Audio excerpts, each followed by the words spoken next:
Alright, so today's gonna be a little bit different. Alright, hello viewers, I'm JasonTeow and welcome back to my another car review. And today behind me is the Kia K5 Optima, and it is one of the most underrated decent cars of all time. So I'm going to take you through the exterior, the interior, see how it performs on the road, and also how practical it really is. Alright, let's get into it.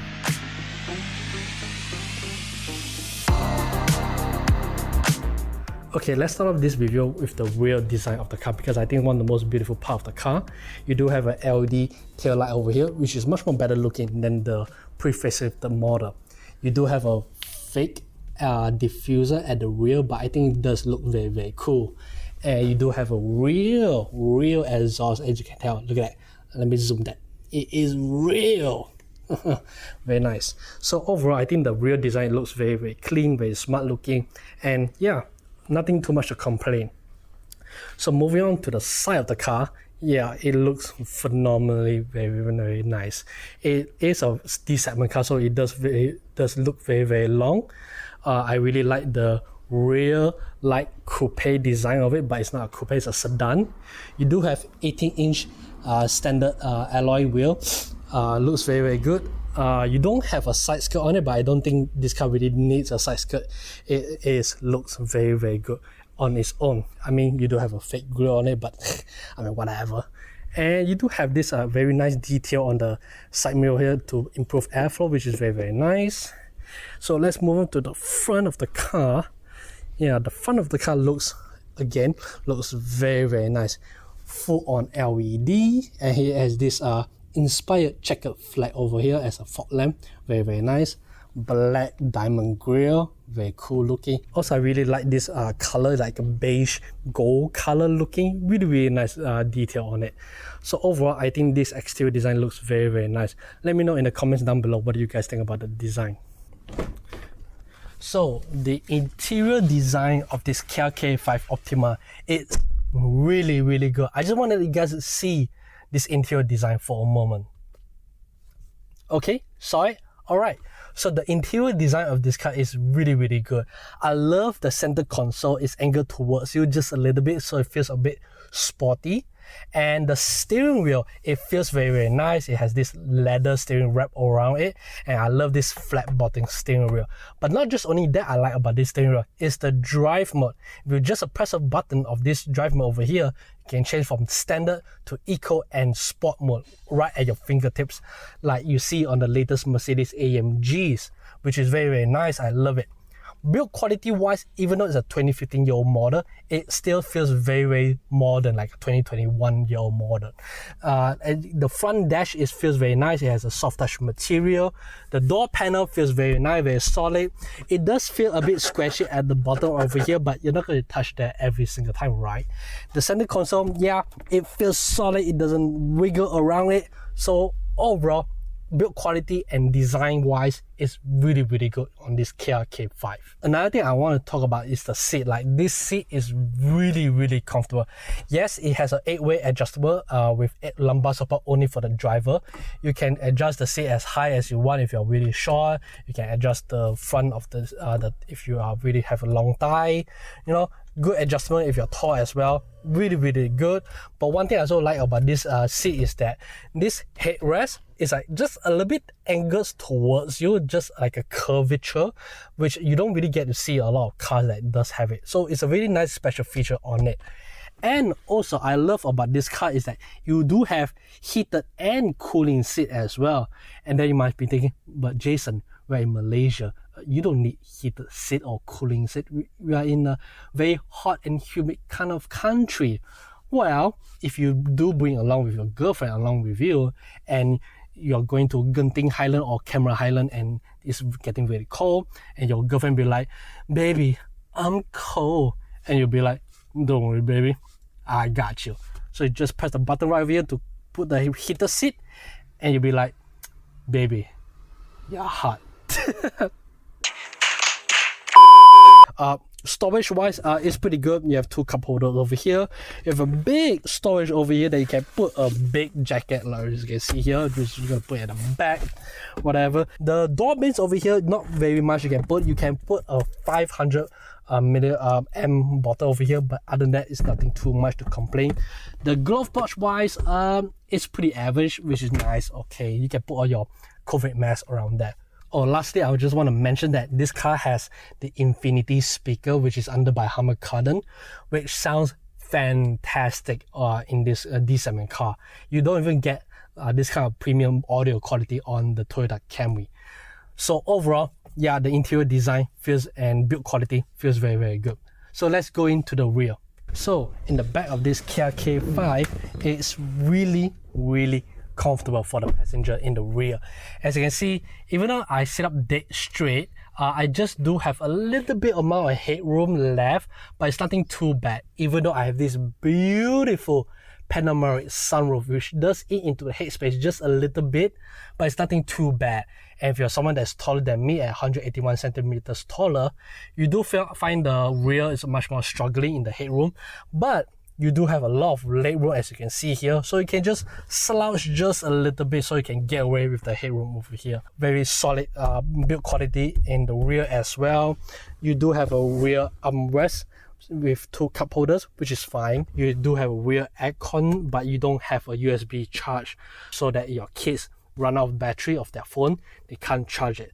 So they're gonna be very annoying in the back. So Daddy, I want my phone to charge, give me some charger. Anyway, the rear seat of this in the middle seat is pretty uncomfortable because it does raise up just a little bit, but the floor is pretty flat. So if someone like me that is tall sitting in the middle, yeah, as you can see, yeah, I'm gonna have a big struggle in the headroom, as you can tell. Yeah, it's not very, very comfortable if you're someone that's tall as me.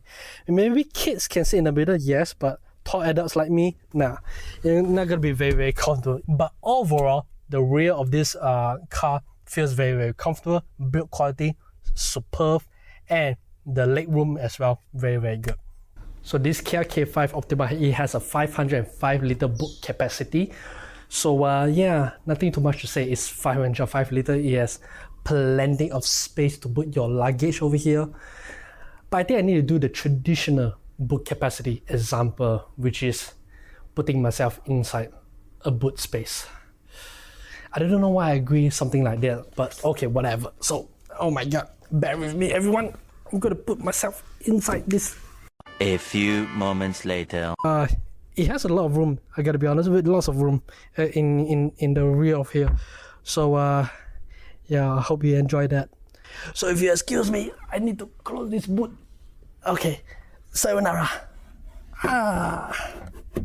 Later. So what is it like to drive this car around town? Well, I gotta be honest, it is really, really comfortable. The sound isolation is really, really quiet, as you can hear. It's really, really quiet. Now, the suspension is comfortable enough for the most average consumer, but it does have a slight edge of the sportiness due to its sporty nature of it, but it's nothing too uncomfortable. If you really want a comfortable car, you have to look at the Toyota Camry. Now that is a really, really comfortable car for the D segment. But this car, the Kia K5, is comfortable enough. I can live with this car every single day driving around town.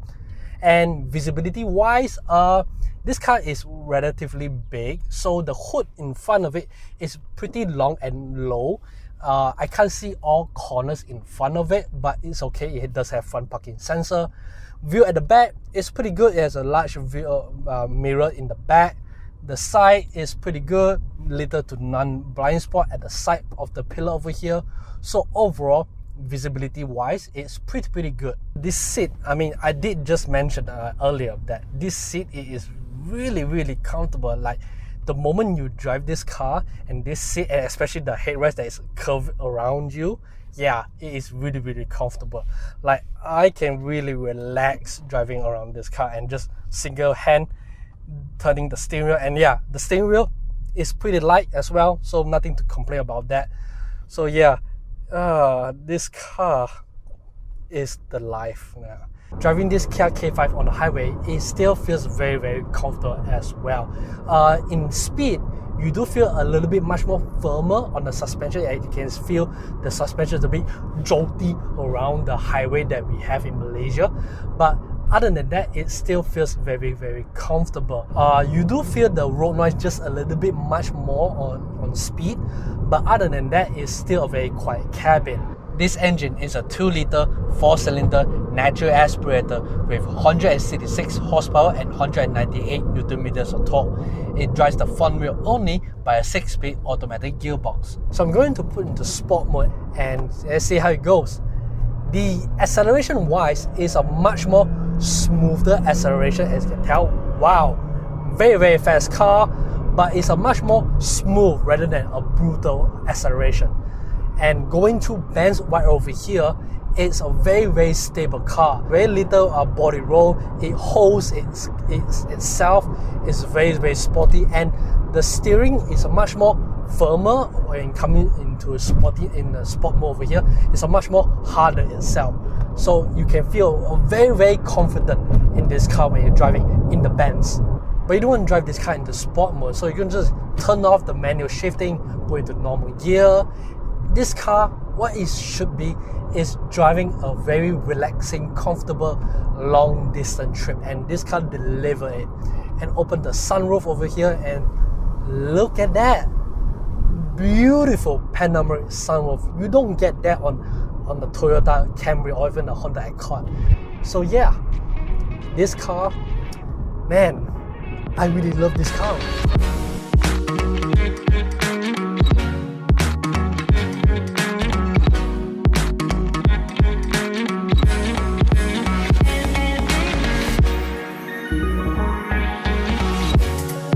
So in conclusion, what do I think about this Kia K5? Well, I gotta be honest, I think it's one of the most underrated D-segment cars of all time. And if you want to buy any D-segment cars on around 2015, like the Toyota Camry or the Honda Accord, I suggest you to consider this car because it is a really, really great value for the money and great car to drive, very comfortable and sporty at the same time. So that's been it. Hope you guys enjoyed this video. If you did, give me a thumbs up and subscribe for more videos like this. I'll see you guys next time.